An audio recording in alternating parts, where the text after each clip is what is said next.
जय श्री कृष्ण। स्वागत है आपका सारथी त्रिशला के साथ। कैसे हैं आप लोग, कैसे हैं घर में सब, जरूर बताइएगा। हर इंसान ये चाहता है कि उसकी मनोकामना पूर्ण हो जाए। मनोकामनाओं का कोई नाप दंड नहीं होता। मनोकामनाओं का कोई अपना एक क्षेत्रफल नहीं होता। मनोकामनाएं छोटी से छोटी भी हो सकती हैं और बड़ी से बड़ी भी। मनोकामनाएं आपके ही घर में 2 कदम पर भी आप मांग सकते हो और मनोकामनाएं आप पूरे ब्रह्मांड के लिए भी मांग सकते हो।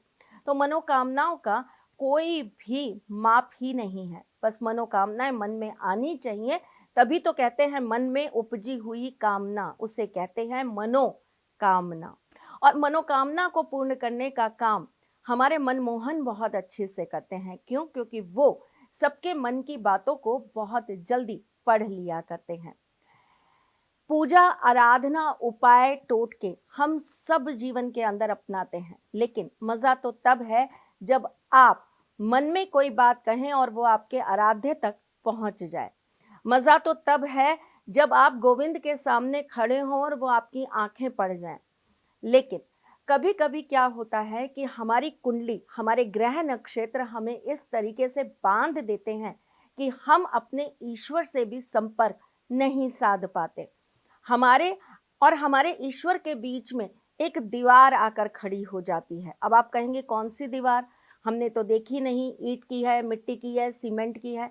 नहीं, ये एक ऐसी अदृश्य दीवार है जो हमारे कर्मों से बनती चली जाती है। हम जाने अनजाने में अगर कोई पाप कर रहे हैं तो ये दीवार बनती चली गई। अब इस दीवार के पार ना तो आप ईश्वर को कुछ पहुंचा सकते हैं और ना ही वो आपका कुछ देख सकते हैं। इसी प्रकार ग्रह नक्षत्र भी आपको सेम चीजें देते हैं, जिसकी वजह से एक दीवार खड़ी हो जाती है और आपके करे हुए हर उपाय, हर प्रयास ईश्वर तक पहुंच ही नहीं पाते। तब आपको जरूरत होती है एक ऐसे व्यक्ति की जो इस दीवार को तोड़ने का कार्य कर सके।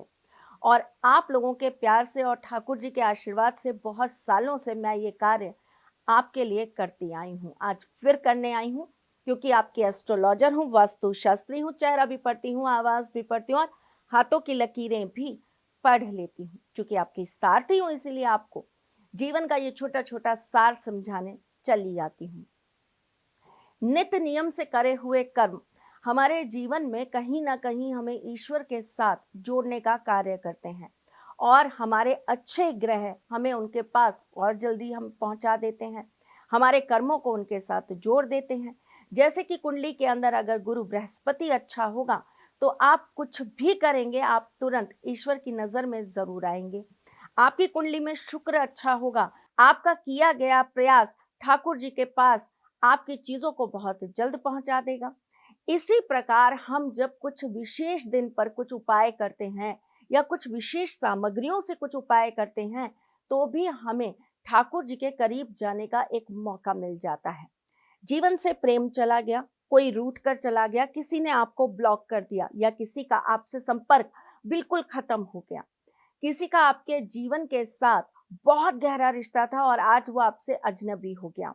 आपने बहुत प्रयास करके किसी जॉब को पाया और अचानक से उस जॉब पर कोई और अपना हस्तक्षेप दिखाने लगा। आपने किसी बिजनेस को अपनी मेहनत से, अपने प्रयासों से खड़ा करा और आज वो बिजनेस डूबने पर आ गया। आपके पास पैसे को लेकर दिक्कत आ रही है या आ रही है प्रॉपर्टी को लेकर प्रॉब्लम, तो आपको आज का उपाय जरूर करना है। जरूर करिएगा ये उपाय और मुझे जरूर बताइएगा कि इससे आपके जीवन में क्या इफेक्ट आता है। लेकिन साथ ही साथ में अगर आपको आपके जीवन का सही फल प्राप्त नहीं हो पा रहा, आपके अनुसार आपके ग्रह आपको नहीं दे पा रहे हैं, तो एक बार अपनी कुंडली जरूर दिखाइएगा।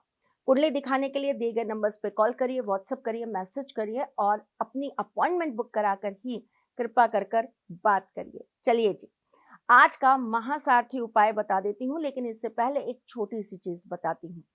कुंडली के अंदर जिसका शनि बहुत ज्यादा पीड़ा दे रहा हो, ऐसे व्यक्ति को शनिवार के दिन 4 किलो कोयले लेकर अपने सिर से 7 बार घुमाकर बहते हुए जल में प्रवाहित कर देने चाहिए। अगर किसी की कुंडली के अंदर राहु अच्छे फल नहीं दे रहा हो तो उसे शनिवार के दिन 5 कोयलों के ऊपर थोड़ा सा कपूर रखकर जलाकर उसकी धूरी लेना चाहिए।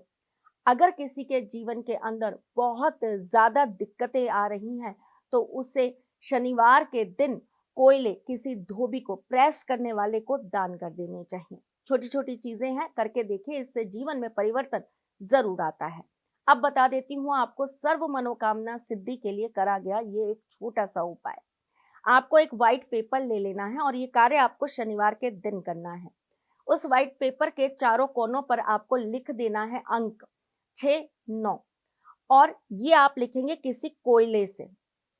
उसके बाद इस पेपर के ऊपर आप अपनी मनोकामना लिख देंगे। शर्त यह है, मनोकामना सिर्फ एक लिखेंगे, एक से ज्यादा नहीं।